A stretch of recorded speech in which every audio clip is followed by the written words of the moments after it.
Поланското успешно повторно заземање на спорната енклава на Горно Карабах од силите поддржани од Арменија. Азербејџан сака да го надогради својот воен успех со заекнување на арсеналот, што го прави со помош на Турција. Турската одбрана, индустрија и воената опрема за Азербејџан. Да, ќе бидат таму. Ќе бидат обезбедени понатаму. Но Турција не ја обезбедува целата најнова технологија на Азербејџан. Тоа е Израел. Турските и израелските аналитичари велат дека понапредното оружје и технологија биле клучни за успехот на Азербејџан врз силите поддржани од Арменија, кои се подпираа на руско оружје, од кои многу датираат од советската ера.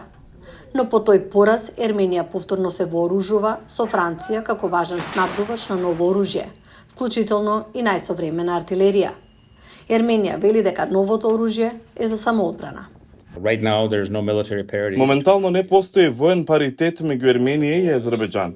Целта е да се создадат средства за одвраќање на краток рок за да се направи каква било агресија против Арменија многу поскапа отколку што беше во минатото.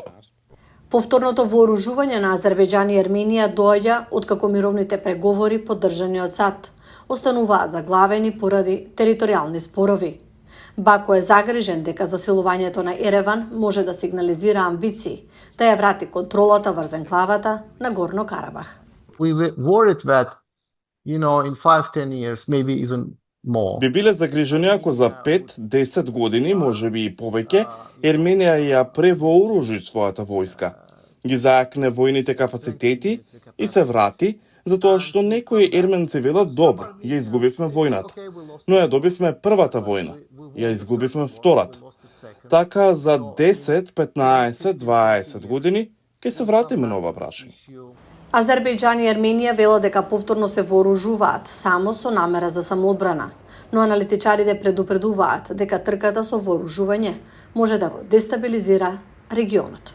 Armenia and Azerbaijan like two children. Okay. Арменија и Азербејџан се како две деца, се играат со оган, а куќата гори. А сите ги прашуваат големите сили зошто гори куќата и кој го направил тоа.